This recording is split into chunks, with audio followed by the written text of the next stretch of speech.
Thanks, Nanette, and thanks everybody for coming this morning.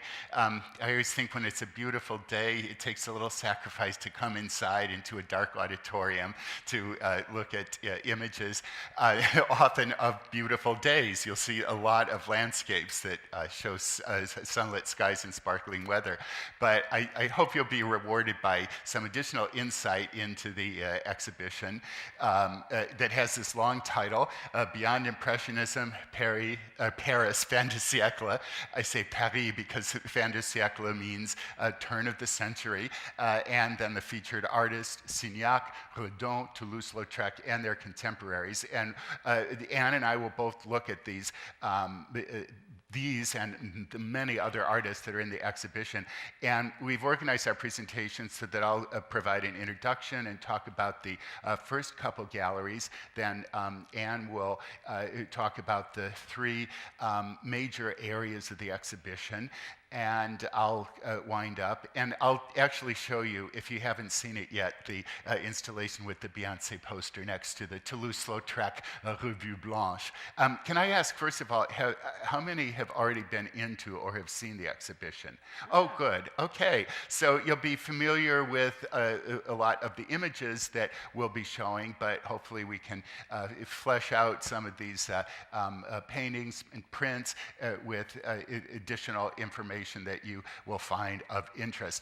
One thing that people were asking me yesterday when I was giving talks in the exhibition, how long will it be here? It runs into 2018, so closing on January 21st, so there's lots of time to still enjoy the show, and this is only the second day that it has been open to our members. So, since most of you have entered it, you will remember having seen the first image that confronts you is this impressionist work by Monet, Water Lilies. And the works in the exhibition are, generally speaking, from what we call the post-impressionist period, that period in late 19th century art that follows the triumph of this impressionist movement based on open-air painting with very loose brushwork that's all about capturing the fleeting effects of nature and working with colors that are a multitude of colors that are blended in the eye when you step back from the canvas. So a very dynamic and, in its day, radical and controversial kind of painting. Then by the mid to late 1880s, and especially the 1890s, and it's that decade of the 1890s that is the primary focus of this exhibition, Impressionism starts to run out of steam, and a new generation of artists, and even some Impressionists themselves, are thinking, what can we do to go beyond Impressionism? Hence the title of the exhibition, in a sense. And this work by Monet is typical of his Impressionist style in many ways, and in some ways not. It's a very late work done in 1914, and that's the beginning of World War II. And in a sense, I'm sorry, thank you. I'm glad I have Anne with me. It's the beginning of World War I, which is, in a way, the end point of the exhibition. The period in question, we have used the French title fin du siècle, or turn of the century. It's also a period called La Belle Époque, the beautiful epoch, a time when, at least in the visual arts and entertainment and popular culture, there's a great flourishing. Architecture and the fine arts, the popular arts, reach a high point in French culture. But things change with World War I. And this particular work by Monet is darker in mood and even darker in actual colors compared to his early Impressionist work, that it's often said to reflect the sadness and the sense of loss that he felt during as a result of the combat in the First World War. And we have displayed, along with this kind of point of departure for the exhibition, works in this very first gallery that represent different themes of the show and different facets or aspects of painting. One very important movement that's explored in the exhibition is Neo-Impressionism or Pointillism that Anne will talk about in a little more detail. But basically, it takes the themes and subjects of Impressionism, real life, landscapes, scenes of modern life, and it paints them in a more structured, disciplined way with more emphasis on geometric form and an application of the paint, yes, still with multiple colors, but with more precision and with a sense of a scientific approach to the methodology in terms of the application of paint and use of color. And you'll see that there are many beautiful geographic areas of France that are explored by not only Signac, who's the best known of the Neo-Impressionists in the exhibition. Oh, there are some drawings by Seurat as well, who founded that particular movement or style. But what you see is southern France, the French Riviera, Saint-Tropez, a beautiful southern, warm, sunny environment. And even though the title of the exhibition is Paris, Fin de siècle, you'll see so many different geographic locations, but the understanding is that the styles in which these works from so many different places are painted emanates from Paris. Paris is the center from which these images flow. And it worked by Bonnard. This is not a painting, but a poster, a lithograph, and it represents two things, basically, a movement called symbolism that Anne will talk about in more detail, that in many ways is the opposite of Neo-Impressionism or Impressionism. And it's very different not only in its subjects, but primarily a stylistic departure. And you see in this advertisement for a journal, an arts journal called La Revue Blanche, or the White Magazine, the artist has abstracted a woman and a small boy, and he's integrated the name of the magazine, La Revue Blanche, with these very imaginative letters. It looks like the woman is holding the L in La, L-A, almost like an umbrella that she's holding in her arm, and she's tucked the A in La into her pocket. And the shapes, moreover, the shapes of these letters are very curved, and that has to do with the decorative style called Art Nouveau that I'll talk about in a minute. But you see the seeds of abstraction, the importance of abstract shapes that almost make it difficult to read or to know what the subject is. So with that kind of introductory gallery in mind, we then suggest that you go, and I imagine you have, many of you have taken the path to the left of the entrance gallery and gone as far as you can go to the left or to the north direction until you hit the gallery that includes works that, as Nanette said, are from the Columbus Museum of Art.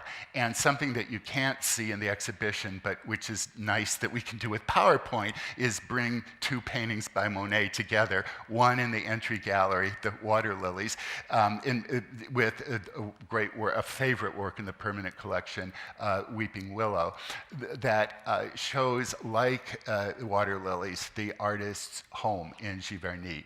He actually created these ponds and imported or worked very hard. He was an expert gardener and brought in and cultivated beautiful plants, water plants like water lily, and had extensive gardens, and he loved his weeping willow trees. Another reference, a late painting that was completed during the final years of World War I, and even more explicitly, in a sense, than Water Lily, shows the sadness of the war, Weeping Willows. The trees, the name of the trees kind of says it all, and they're associated with that mourning and the sadness that the nation and individuals felt in terms of the loss of life and destruction caused by the war. And I do suggest that in thinking about the exhibition, the works in the exhibition from the private collection, that is the bulk of the exhibition, that you think about two of our permanent collection works, one an earlier Impressionist work that is more typical of Impressionism, showing Monet earlier in his career. He traveled from his home at Giverny at different points of the year and went to the far corners of France to create beautiful images of his beloved country. So here is the Mediterranean, the French Riviera, sparkling in sunlight, and a work that represents the symbolist movement, this movement of the later 19th century that is diametrically opposed in many ways to Impressionism. This work by Henri Bouvet is beautifully evocative. It takes place in the night, not the daytime. Instead of rough surface that suggests the movement in sparkling sunlight, this image looks very still, and it's filled with mystery. What is really happening here? What's this mysterious white light on the horizon? There's a sense of hushed stillness, perhaps even menace, and an emphasis on flat, abstract shapes.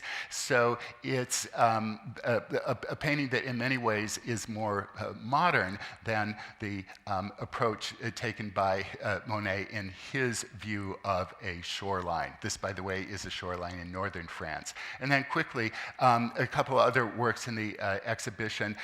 We're lucky to have this as a loan from a friend of the museum that represents a famous dancer of the period. You'll see her represented in prints and drawings elsewhere in the exhibition. This is a famous dancer, Loie Fuller, who danced with scarves and veils and twirled around, waved her arms, and created extravagant billowing patterns with her unusual costume. And this is captured in a lamp. There's a bulb under the drapery that she's that's billowing over her head, and it represents a movement or kind of a subcurrent that you'll see in many of the two-dimensional works, prints and paintings, Art Nouveau, that is based on a curved, organic line that snakes around. It's often referred to as a whiplash curve, and this line served as a decorative motif in not only decorative arts objects like this in sculpture, but in architecture, and you'll see it in many paintings and prints as well. So it was called Art Nouveau because it was considered a new decorative style for a new century, looking forward to the 20th century. It emerged in the 1890s. And then finally, one work by an artist that you'll see lots of works of in the exhibition, Odilon Redon, a symbolist. Symbolist being this movement that was all about looking inside and using fantasy and the imagination as opposed to the Impressionist preference for depicting the outside world and that which we see. Symbolism is about that which we envision in our minds. And Redon is a curious artist. His paintings are almost impossible to explicitly analyze, including this work. It's a small but very compelling work that is full of mystery. Two graces, well, there are normally three. Why are there two? Are they sad because they're missing the third grace? And are they supernatural or holy because they're surrounded by what looks like a halo or supernatural light? The works by Redon often pose more questions than they answer. So that's a little, providing a preview in many respects of things to come in this little selection of works from our permanent collection. And I now turn the discussion over to my colleague Anne Dumas. So I'm picking up again with a beautiful painting from the permanent collection here in Columbus, because it's a really typical Impressionist painting done in 1878 by Camille Pissarro, who was one of the original founders of the Impressionist group. As you probably know, they started out as a kind of fringe group emerging around 1870, painting in what seemed was, it's very difficult for us to recapture now because Impressionism pictures are so beautiful, easy for most of us to understand, so it's hard to recapture that in 1870 and in the early 1870s, people were very shocked by these pictures, partly because of the very seeming informality. First of all, the informality of the subject, just painting ordinary everyday scenes in a very loose way with just very free, small brush strokes, because their aim was to really try to pin down on canvas fleeting effects of atmosphere and light. And they chose unpretentious subjects like the one you see here. It looks like a sort of small holding. They painted Paris a lot, but Pissarro was always much more wedded to the countryside. He wasn't really an urban person. And so it looks like a small countryside at Pontoise, where he lived not so far from Paris. And look at all the variety of textures and the slightly tumble down building, all the different textures in the foreground grasses. And then, as we often find in Pissarro, a large patch of cabbages. He became known, amongst other things, as the painter of cabbages. Like many of his colleagues, he was very left-wing. He was, in his political views, he was an anarchist. He believed very much in, promoting the life of the ordinary man, and particularly the ordinary countryman, the agricultural laborer and worker. So that really does sort of represent pure Impressionism. They first exhibited together in 1874 with a painting, some of you may have been at the talk I gave on Wednesday, where Monet put a painting in. It was a view of the harbour in Le Havre in northern France, but it has the sun rising up over the water. And instead of calling it View of Le Havre, he called it Impression Sunrise. And a critic picked up on this and said, well, this isn't a painting, it's just a rough impression. And so hence the name Impressionism stuck. But what we're really looking at in this exhibition, and with this great private collection that we're really pleased to have been able to bring from Europe to Columbus, is the next generation, as David said, the 1890s. By the end of the 1880s, most of the Impressionists felt they needed to move on. They became critical of the movement. They thought things they were painting were too ephemeral. The style itself was too loose and formless. And so one style that emerged very strongly out of this dissatisfaction in a way, which is very well represented in the exhibition, is this style that became known as Pointillism, or sometimes called Neo-Impressionism, where the artist originally takes these sort of small, loose brushstrokes that you see in a purely Impressionist picture, but develops it into something much more theoretical, much more systematic. And actually, they were really looking at certain writers of color theorists. There was a man in France called Chevreul who wrote about, he discovered if you put certain colors together, like green with orange or yellow with violet, you get a more shimmering, vibrant effect. And there was an American chemist called Ogden Rood that they all read a lot. His theory is about optics and color theory. The key figure in the development of Neo-Impressionism was the artist Georges Seurat, with his famous painting, Sunday Afternoon on the Grand Jatte. The painting is not so far away, it's in the Art Institute of Chicago, but you do have your Topiary Park here in Columbus based on that painting. And this was shown at the last group exhibition of the Impressionists in Paris in 1886. And lots of artists saw it. Van Gogh saw it when he was catching the train to move down to the south of France. Pissarro saw the painting and was very influenced by it, as were other artists like Paul Signac. And so in this lovely sort of country scene of a flock of sheep making their way down a village street, I just look at the way, this very inventive way that Pissarro has depicted the big cloud of dust that is thrown up as the sheep walk along what's probably a rather sandy road. And he's made this wonderful effect with lots and lots of tiny little points of pure color that really capture the way the sun sort of filters through this big cloud of dust. Then we're looking here at two further Pointillist paintings, the one on the left by an artist called Cross.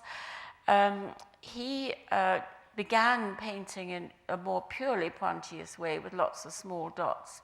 But by 1906, he's moved from Paris down to the French Riviera, living on the south coast of France. And his brushwork loosens up a little bit, so you get this mosaic, beautiful effect of still quite precise points of color, but not as tight as, say, in the painting on the right by another artist of this group, Maximilien Luce.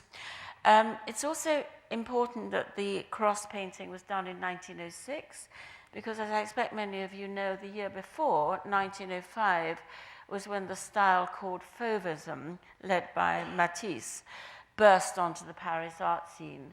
And fauve in French means a sort of wild beast.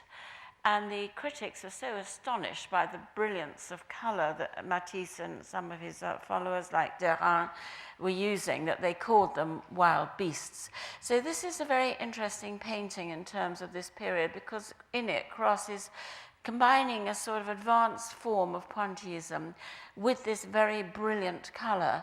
And these artists, sort of partly also picking up from what Van Gogh and Gauguin had done earlier, are no longer interested in painting absolutely naturalistic color. So the trees and the grass don't necessarily have to be green. They allow themselves the liberty of exploring this much wider gamut of color for the brilliance, brilliant compositions they could create, and also for more expressive effect. Maximilien Luce on the right, this is a painting of Paris at night, made up entirely of these little tiny dots.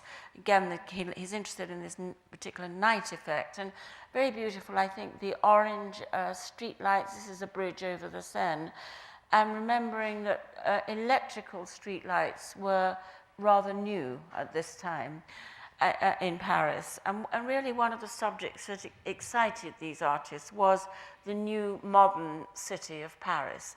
And this was a new modern style, Pointillism, that they felt could perfectly capture this. This is a Belgian artist, Van Rieselberg. Very powerful, I think one of the strongest, most beautiful pictures in the exhibition, partly, of course, because of this very powerful recession into deep space. He's used the Pointillist technique in a whole different kind of color range from the works we were just looking at. It's called Gloomy Weather. It's that part of Flanders up sort of between the Belgian border, French border, and it's you often do get this rather soft grey light there. And just notice particularly down the path, down the central area of the canal, just how intensely he allows all of these dots of colour to coalesce, which so evocatively suggests the reflection of the trees in the water. Now moving back to Odilon Redon, who David mentioned, a really fascinating and wholly original and individual artist, very much a leader of this symbolist movement. And I think you'll see in the exhibition that one fascinating period or aspect about this period of the 1890s is it's so full of variety and different contradictions. I mean, socially and politically, it's a very complex period. There was a big financial crash. It's in many ways, it reminds me rather of the times we're living through now. There were great political opposition between left and right, between Catholicism and secularism, between bourgeois life and bohemian life, many sort of clashing forces. But it did lead to great creativity in the arts. And what we've been looking at in Impressionism and the Neo-Impressionists or Pointillists is artists very much looking out at the world and trying to capture the world they see around them. Redon looks inwards, and Rodin and other symbolist painters and artists look inwards to the inner world of dreams and imagination. Rodin grew up in the southwest of France. He had a rather lonely childhood. He was ill quite a lot of the time, so I think he spent a lot of his time growing up alone, and so he developed a very powerful internal, emotional and imaginative life. And he draws on a wide range of sources in his art. He was interested in science, in botany, biology. He was very interested in literature, the world of dreams. And all of these come together in these extraordinarily strange images that he creates, like this huge spider that has big eyes and a sort of a human or an animal face. But look, this is a print. He worked a lot in the medium of lithography. But just look how beautifully he's situated the spider on the sheet of paper in the surrounding space. And then the other work here, Face Germination, has all sorts of kind of hidden references and half-suggested ideas. It partly looks to me like a sort of underwater scene, you know, with sea urchins and strange seaweed, floating corals and plants, and yet out of it come these rather haunting faces. It's stuck? Oh, right. Okay. So throughout the, up until 1880, or through a lot of the 1890s as well, Rodin works almost entirely in the black and white medium in these lithographs. He called them mes noirs, my blacks, my work in black. But then around 1890, he completely changes his technique and starts to work largely in pastel. He also does some oil paintings, but he's an absolute master of pastel, as you can see here. I mean, really sort of beautiful and unusual colors. And this kind of slightly rubbed, imprecise quality that you can get with pastel, I think particularly noticeable in the beautiful work on the right, the Reader. And these sort of less precise lines and the way that one color blends into another absolutely suits his purpose of making these dreamlike and poetic images. So this boat with the yellow sails, it's one of my favorite works in the show. You sense it doesn't, you know, where is it going, where has it come from? It has no, it seems to be a kind of boat of the mind, really, rather than something very specific. And the Reader as well, it's just amazing sort of blue, beautiful violet, deep blue pastel, which frames the woman's face. We can see that she's holding a book, but she's not really looking down at the page and reading in any active way. So it's as if what she's reading has stimulated or moved her into another realm of inward quiet and reverie. This is a beautiful painting by Maurice Denis, who was part of a group called the Nabis, N-A-B-I-S, which is a strange, rather unfamiliar word in a way, but it was a Hebrew word meaning prophets, which they gave themselves this name, and they explored all kinds of different directions. This is a lovely painting called April the Anemones, very decorative painting, quite flat. It's what David was talking about, this emphasis on flatness, decoration, pattern. And it's it's different stages of a young woman's life. So you see her 3 times in the composition. In the center, higher up to the left, in a white dress, she's in a sort of young virgin, and she's picking these flowers in this beautiful wood. A bit later on, she's fashionably dressed, wearing a burr and a hat. She's become a fashionable young woman. And then at the top on the right, she's under the umbrella. This is with the husband or her future husband, and so this is the next stage of her life, which is marriage. So it's quite a sort of traditional idea, but painted in what then was a very modern and again this rather symbolist way. And Maurice Denis was a great theorist, theoretical writer as well as an artist. And he was very conscious of the abstract qualities of making a work of art, and that pattern, design, color, shape, in a way for him came to be almost more important than the subject itself. And one of his most famous sayings, written in 1890, remembered that a picture, before being a battle horse, a nude, or an anecdote, is essentially a flat surface covered with colours assembled in a certain order, pointing directly, I think, this statement to the abstract art that would develop in the next century. There was a great revival of printmaking, or development of printmaking, particularly colour lithography, and the Nabi artists were very talented and original printmakers, especially Pierre Bonnard and Edouard Vuillard. This is a wonderful print, The Little Laundry Girl of 1896. You see this little girl as apparently a fifth of the female population were employed as laundresses in Paris in the 1890s. And this little girl has had to start rather early, and she's toiling up this street with an enormous basket of laundry. One wonders how she can carry it. And the only other creature on this deserted street is the little dog making his way down the hill.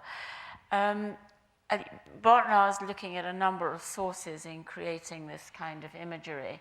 One, of course, is the Japanese ukiyo-e prints that they all admired so much because of the flat sense of shape and design, and the way that the objects or elements in a composition are placed in the page, often looking down from this plunging high viewpoint, which flattens the whole image in this very decorative way.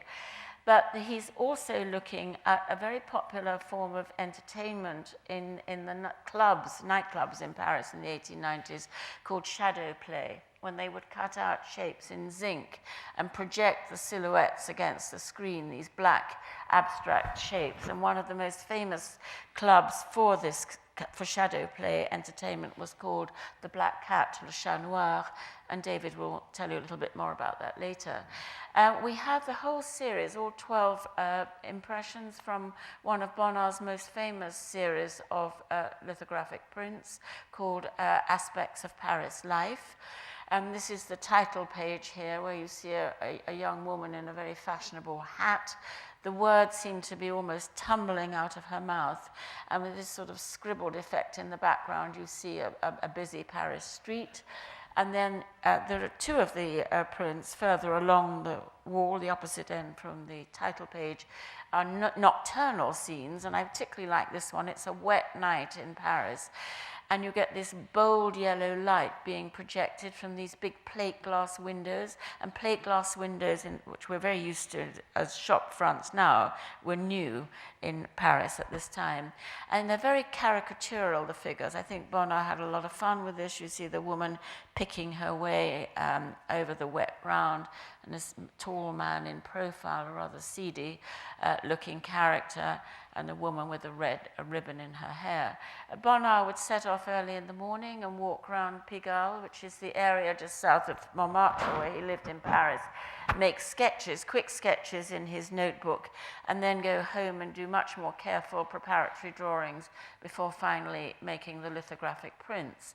And I think one of the geniuses of this particular series is it actually took him about 4 years to make them, but they've got the spontaneity almost of a photographic snapshot, as if they were made on the spot. And here's another print series by Bonnard's friend, Vuillard, called Paysages et Intérieurs, Landscapes and Interiors. And you can see these women walking down an avenue with this very flattening of space, again looking at Japanese prints, and then this much more sort of contained interior view. Vuillard loved pattern, both pattern in fabric, you see in the woman's dress, and in the wallpaper behind. This is one of the biggest paintings in the show by a slightly lesser known artist called Anquetin. And it's a famous club, the Mirleton of 1887. Toulouse-Lautrec used to hang out there. In fact, you can see him at the extreme left in his top hat. And the woman who dominates the composition in green was a famous cabaret singer and can-can dancer called Louise Weber, but known as La Goulou, which means the greedy one. And I think you get a sense of the kind of bustle and activity of all these sort of Paris clubs, very much part of the bohemian life of Montmartre in the 1890s. And then I love the print by Toulouse-Lautrec on the right, which is La Goulou again, out in her street clothes. She's the one with the black jacket and the black skirt, walking arm in arm with her sister. And you can, I think, see Toulouse-Lautrec's tremendous sense of line, you know, particularly in the woman to the left, the sister. Just a very, very simple outline. He's able to tell you a great deal about her appearance and even her personality, I think, to some extent. So I'll now hand back to David to talk about the end of the show. Thanks, Anne. And in the final gallery, there are numerous works by Toulouse-Lautrec, including this one, Aristide Bruant. And as a matter of fact, the painting that Anne just showed, is one of the clubs that Aristide Bruant, a cabaret entertainer, owned. And he's depicted standing on the bar with his prominent red shirt. And when he entertained, he wore a distinctive costume that consisted of a red scarf, a broad-brimmed hat, and he carried a cane. And it was a kind of a persona or character that he took on. And Toulouse-Lautrec was a master in his lithographs, in his advertising posters, of capturing the essence in an almost caricatural way of the personalities and entertainers and celebrities of this Montmartre area, and nightclubs and cabarets in other parts of Paris as well. So I should start with this poster on the left, not by Toulouse-Lautrec, but by Steinlen, that is an advertisement for this club that Anne referred to, the Black Cat, or Le Chat Noir. That was one of the most important early nightclubs in Paris. That was, these clubs were focal points for the creative community of avant-garde artists, symbolists, Nabi artists, and artists like Toulouse-Lautrec. The clubs also attracted poets and composers, and the Chat Noir even generated publications in which the poems and music and art of the people who congregated there were published.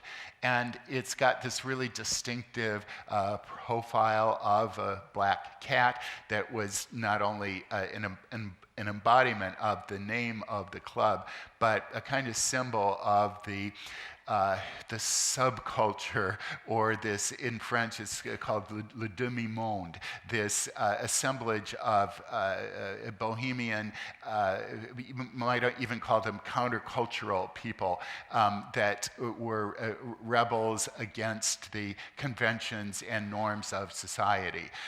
They were, in some cases, the wealthy who wanted a little adventure. There were, in some cases, working class people, prostitutes, criminals. There were these entertainers as well that were known for their risque kind of entertainment. The can-can dance was considered scandalous because it exposed the petticoats and so forth of the women.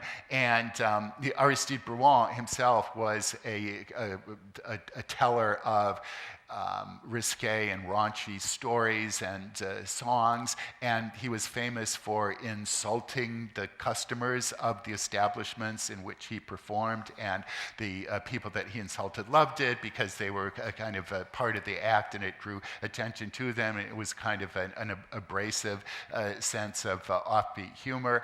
And in the case of the Chat Noir, this notion of a cat representing the club also also it was considered a symbol of this demi-monde, or this bohemian counterculture itself, because cats were so kind of independent, and they're often looked at as exotic creatures, slightly menacing or dangerous in certain respects.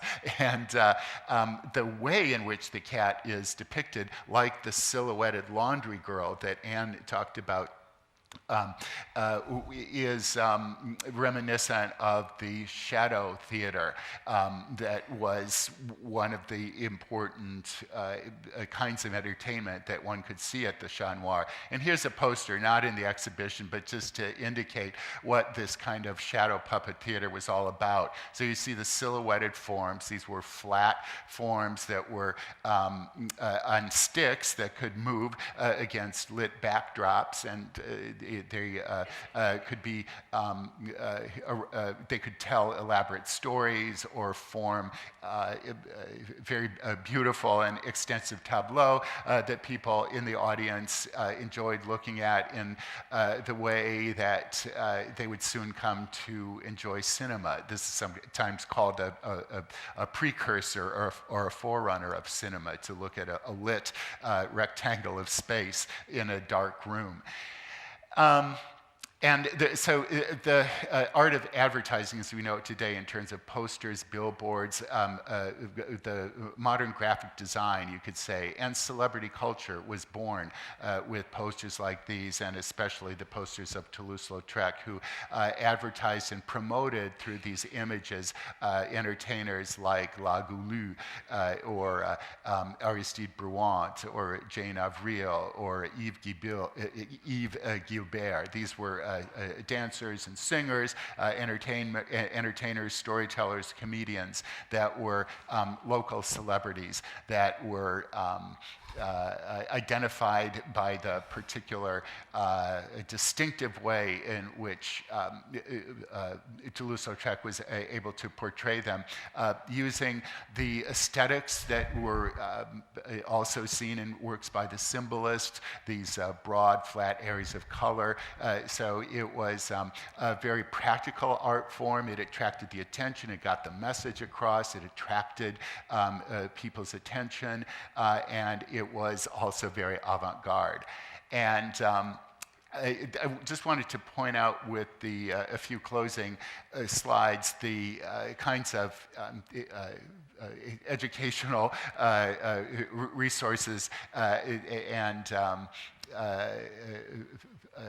those cases or labels and diagrams that we've prepared to help you better understand the exhibition.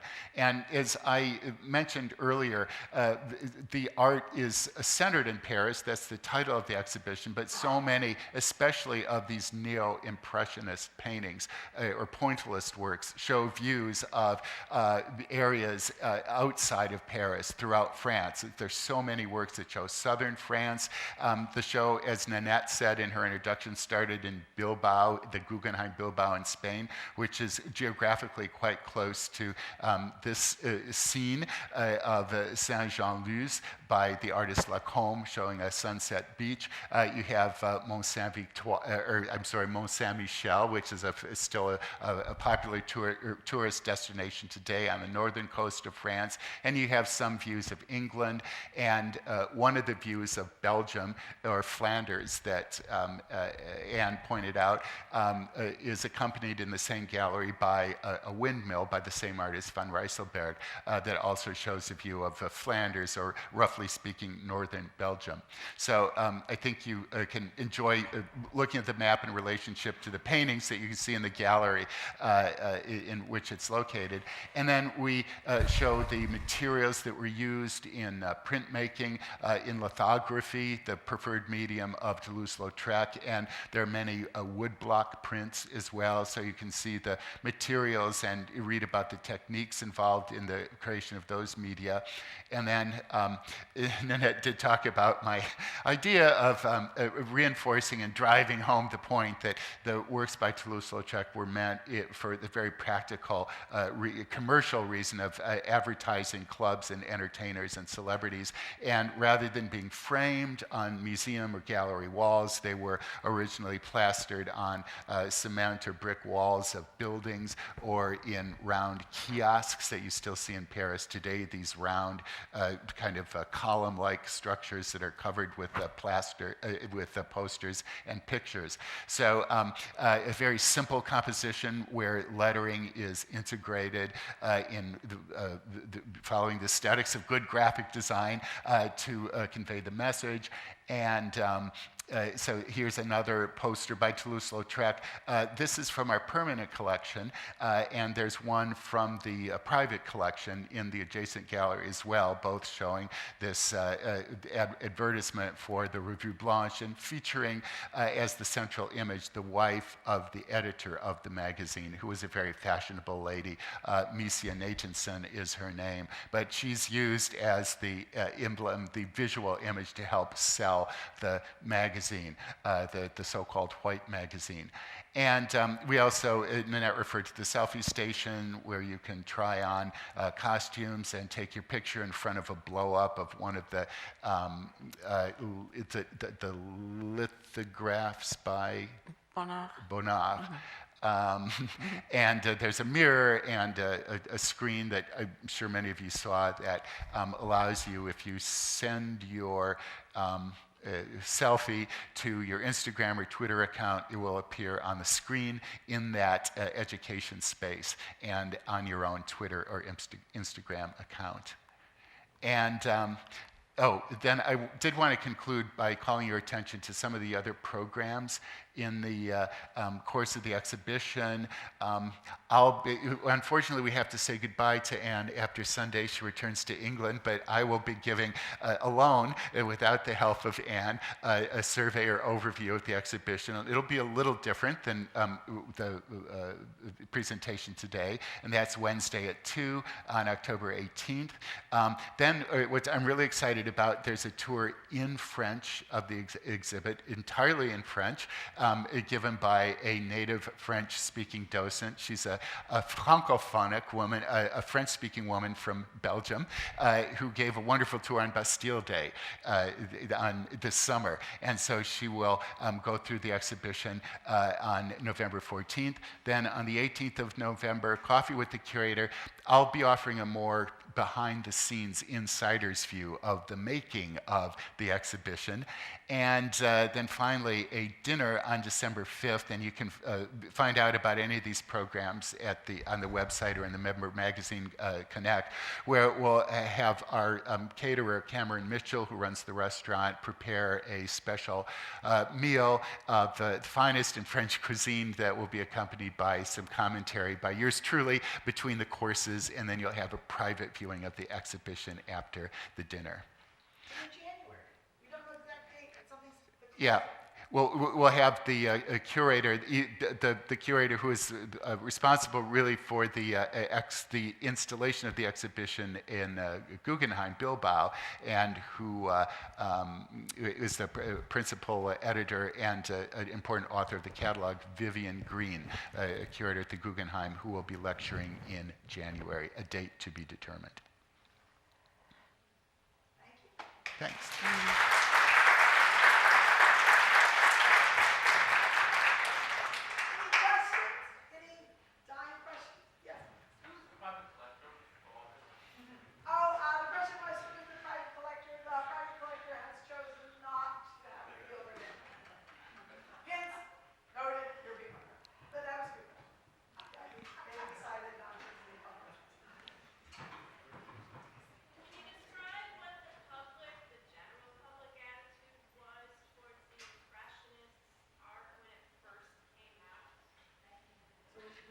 Yeah, and people were very shocked. They couldn't understand it because what they were used to was what now looks to us like very academic art, which was shown at the annual Salon in Paris, which kind of set the standard.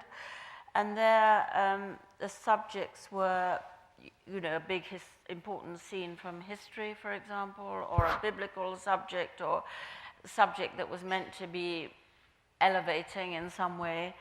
And there was a great emphasis on very precise technique, so very careful drawing very smooth surfaces. You know, the idea was that a really skilled artist would paint so smoothly that you wouldn't see the brush strokes. It would be almost like glass. And so when a picture like that, first the Pissarro that I showed from your collection in the 1870s, it just looked very rough, very unfinished. You know, critics would say, well, you know, these people aren't trained. They don't know how to paint. And they're just daubers. And also the subject matter of just an unremarkable stretch of countryside, not a kind of obvious beauty spot or a mountain or something, but just a little village street somewhere in the north of France, or just very ordinary people walking along streets in Paris. You know, that all of that did not conform to what they thought art should be about. But that's the very beginning in the 1870s. You know, by the end of the 1870s and certainly into the 1880s, Impressionism had become accepted, and you know, some of the artists like Monet went on to become extremely successful and very wealthy in his own lifetime. But at the beginning, it was something seen as extremely radical and incomprehensible to many people. And with Neo-Impressionism, it was actually a kind of reform style, that is pointillist style, with the little dots or dabs of paint and dots and dashes, short little vertical or horizontal or diagonal strokes and little dots of paint. That had a difficult time being accepted in the early days as well.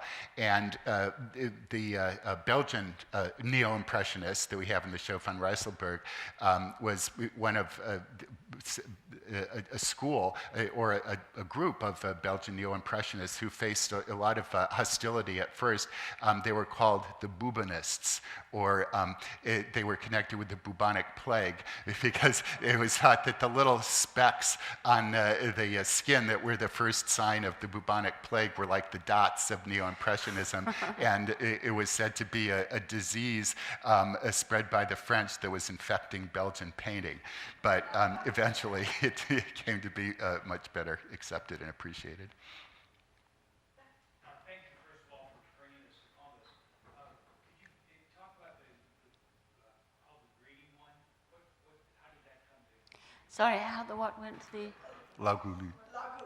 So how did she get her nickname? What's that all about? Oh, La Goulue. Lagu. She's one of a whole lot of entertainers, many of them depicted by Toulouse-Lautrec in particular, who were famous in these clubs. You know, the most famous clubs are like Le Moulin Rouge or the Folies Bergère, which still, well, actually the Moulin Rouge and the Folies Bergère still exist in Paris, but I think they're a bit different from what they were then. I think she was considered, part of the appeal of these acts was that they were very crude. They were very vulgar. You know, they would use very crude language. They would sing in a deliberately crude, kind of shouting, raucous voice. You know, not sort of beautiful music. And La Goulue was one of the famous exponents of the can-can, which was a new dance at the time, with, you know, kicking up the legs, which was all considered rather risque. And she was considered someone who had very strong appetites of all kinds, you know, to do, so that the can-can was part of that, and she apparently was very greedy with food.